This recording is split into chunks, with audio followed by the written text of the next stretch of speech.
Hello, and welcome back to the Introduction to Philosophy course at the University of Edinburgh. My name is Matthew Chrisman. I'm a reader in philosophy here in the School of Philosophy, Psychology, and Language Sciences. Today, I want to talk to you about a topic in moral philosophy that I call the status of morality. What is morality? Well, that's a really big question. Today, what we'll focus on is particular moral judgments and ask about their status. What do I mean by particular moral judgments?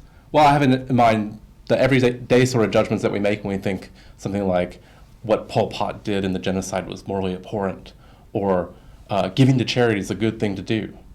But also the kind of moral judgments that ethical philosophers make.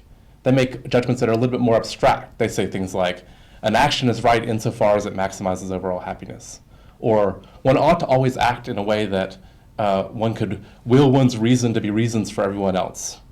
These are very abstract moral judgments made in ethical theory. We have the particular moral judgments made in everyday life. Today, we won't be asking whether these are correct, whether specific moral judgments or abstract moral judgments are correct or incorrect. Rather, we'll be asking about the status of these judgments. What are we doing when we make such judgments? Are we representing objective facts of the matter? Or are we describing our personal or cultural practices? Are we depicting some element of the universe out there, the moral facts? Or are we expressing our emotions towards things? These are the types of questions that we ask when we ask about the status of morality. So what I want to do today is delve into that question a little bit more, try to understand the nature of the question, what exactly are we asking when we ask about the status of morality, and then move on to three very general types of approaches that philosophers have taken to this question. So one of these approaches I'll call objectivism, the idea that we are representing objective facts when we make moral judgments. Another approach is relativism, the idea that we're describing some kind of cultural or personal relative practices when we make these judgments. And the third idea is emotivism, that we're expressing our emotions towards the world when we make these judgments.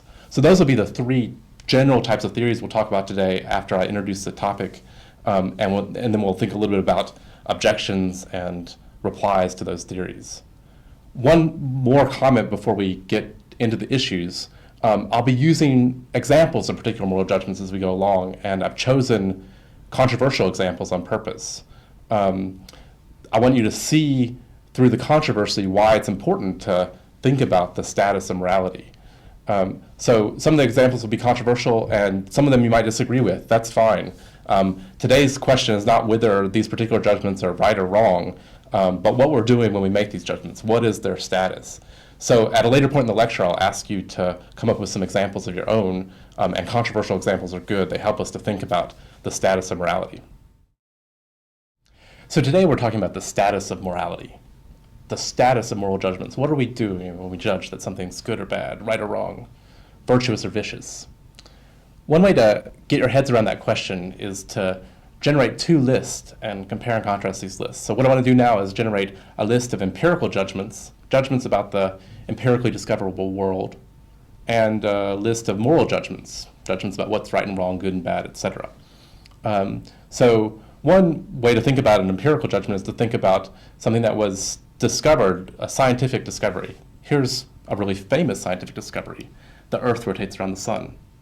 Of course, for much of human history, people didn't believe that. They thought that the sun rotated around the Earth, or they had some other cosmological theory, but Copernicus, Kepler, and Galileo discovered that the Earth rotates around the sun and developed our contemporary cosmological theory, how we understand the orbits of the planets. The judgment, the Earth rotates around the sun, that's an empirical judgment. Or the judgment that electricity has positive and negative charges, discovered by Benjamin Franklin, explains the flow of electricity. That judgment is a judgment about the empirical world. Or consider Mendel's discovery that plants inherit some of their traits genetically based on certain laws of inheritance.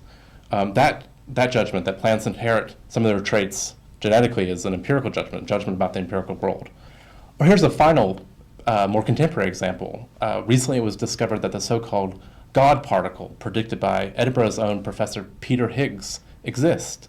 That seems to be an empirical discovery about a fundamental piece of the universe. But in order to get empirical judgments on our list, we don't have to have these very impressive scientific discoveries, we can also just think of more everyday judgments, like the judgment that lead is heavier than iron, or the judgment, quite simply, that it was sunny today in Edinburgh, or even the judgment that I, Matthew Chrisman, am less than 6 feet tall. All of these are empirical judgments, judgments that we can verify by empirical observation. Okay, now for our second list, moral judgments. To generate some examples of moral judgments, we could think about positive moral things like giving to charity is good, or taking care of your children is morally obligatory. These are examples of positive moral judgments. We could add to that list something like protesting something you take to be a gross injustice is morally right. That would be a moral judgment. Of course, more often, actually, I think we make negative moral judgments. So we say things like Cain's killing Abel out of jealousy was morally bad, was wrong. Or Oedipus sleeping with his mother Jocasta was morally bad. That would be a moral judgment.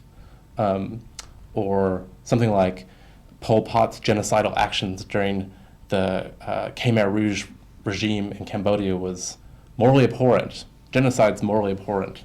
Those would be moral judgments. Or finally, a much more controversial one, polygamy, the practice of one man having multiple wives or one woman having multiple husbands, is morally dubious. These are the types of judgments that we could put on our list as moral judgments. Okay, so we've come up with two lists, a list of empirical judgments and a list of moral judgments.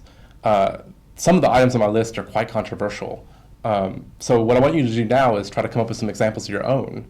They can be controversial examples or examples that you take to be obvious, but come up with two examples of each type. Two examples of empirical judgments about the empirically discoverable world, and examples of moral judgments about things like what's right and wrong, good and bad, virtuous, vicious, etc. We'll take a second here and let you come up with these examples. It'd be helpful to write them down on a piece of paper so that you can refer to them in the rest of this lecture. Okay, hopefully you have your own examples. Two examples of empirical judgments and two examples of moral judgments. Or if you want some more time or time to think about it, you can push pause on the video now. For the rest of the lecture, I'm going to focus on examples from my list, two examples of empirical judgments and two examples of moral judgments. So here are the two examples of empirical judgments I'll use. The sun rotates around the earth, and it was sunny in Edinburgh today. And here are two examples of moral judgments that I'll use. Genocide is morally wrong or morally abhorrent, and polygamy is morally dubious. So we'll focus on those as examples of moral judgments. But you can also think about your own examples and ask the same sorts of questions we're going to ask about these, about your examples. So now, what we've been doing is coming up with these examples in order to better understand the question about the status of morality. I think the best way into that is to now ask some questions about these two lists. So many philosophers, and I think many ordinary people, have felt that there's an important difference between the types of judgments that go under the heading empirical judgments and the types of judgments that go under the heading moral judgments. They feel like there's something importantly different between these two things. So one thing we could ask, the first question I'll ask is, are these judgments the sorts of things that can be true or false? So in the case of empirical judgments, it's quite natural to say yes, of course. Whereas some philosophers have thought, in the case of moral judgment, that they're not the sort of thing that can be true or false. They're mere opinions or mere expressions of our emotions. Now, other philosophers and other people have thought, no, that's not right. There's still a difference, but that's not the difference. So we ask a second question. If moral judgments are like empirical judgments in that they can be true or false, what makes them true or false? In the empirical case, you might think it's something about the objective, human, independent facts. What is it in the moral case? And now we can ask a third question. Are they objectively true or false? So you might think the difference between these two lists is no, they're not objectively true or false. Moral judgments are not objectively true or false. They're only true or false relative to a culture or a person or a sensibility or something like that. Now that's the kind of second group of philosophers that I'll talk about. The third group of philosophers that I'll talk about deny both of these initial ideas and say moral judgments are the sorts of things that can be true or false. And they're also the sorts of things that can be made true or false by objective facts. They're objectively true or false. They aspire to objectivity just like empirical judgments. So what I want to do in the rest of this lecture is talk about these three philosophical approaches to the status of morality. We'll talk about the objectivist idea that moral judgments are just as objective as empirical judgments.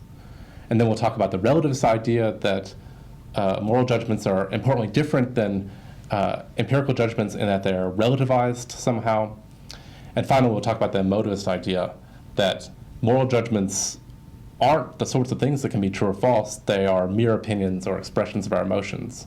We'll explore some of the advantages and disadvantages of each of these theories and consider some of the objections that proponents of one or another theory levy against the other theories. That's the plan for the rest of the lecture.